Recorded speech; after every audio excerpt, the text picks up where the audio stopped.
প্রথমে যেটা জিনিসটা হয় আপনার যে স্বপ্নের একটা জেনারেটর আছে, স্বপ্নের জেনারেটরটা এটা অটো করা, এটা মাঝে মাঝেই সমস্যা হয়। মিস্ত্রি আনে কি ঠিক করে না করে এটা জানি না, মাঝে মাঝে এদের ডিস্টার্ব দেয়।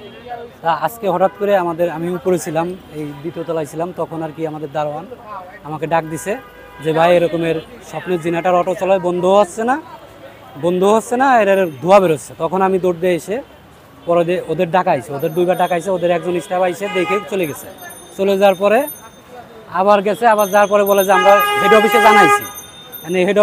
হেড অফিসে তো কখন লোক আসবে তখন ঠিক করবে, এর আগে যদি একটা বড় একটা অ্যাক্সিডেন্ট করে যায় এটা দেখবে কে।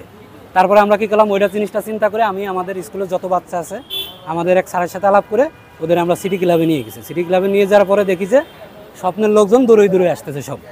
ওরা আসার পরে তারপর যৌথভাবে সবাই মিলে কাজ করছি। ভিতরে আগুন লাগে নাই পুরো, মানে একটু ওই তারে ওদের যে জেনারেটারের যে একটা বক্স আছে ওটাই মানে কারেন্ট হয়তো আইছে, ওটা ফায়ার কাটে ওটায় আগুন একটু লেগে ধোয়া হয়েছে।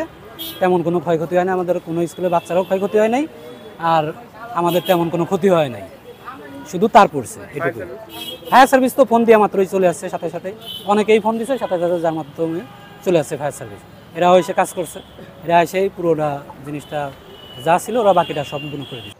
আমি এসে দেখছি যে পরিস্থিতি স্বাভাবিক, ওইরকম কোনো কিছু নাই, আগুনও নিয়ন্ত্রণে, মানুষজনও ক্ষয়ক্ষতি হয় নাই। পরে যখন আপডেট নিলাম, ভাইয়া বলতেছিল যে জাস্ট একটু মানে তারগুলা পুড়ে গেছে এবং ওইটাতে ধোয়া হয়েছে অনেক, যেহেতু তার পুড়লে অনেক ধোয়া হয়েছে অনেক। তৎক্ষণাৎ স্কুলের যে স্টুডেন্টরা ছিল তাদেরকে সবাই সিটি ক্লাবের মাঠে নিয়ে গেছে এবং ফায়ার সার্ভিসকেও কল করছে, ফায়ার সার্ভিস দ্রুত রেসপন্স করছে, তারপর তারা এসে নিয়ন্ত্রণে নিয়ে ফেলছে সব, এতটুকু।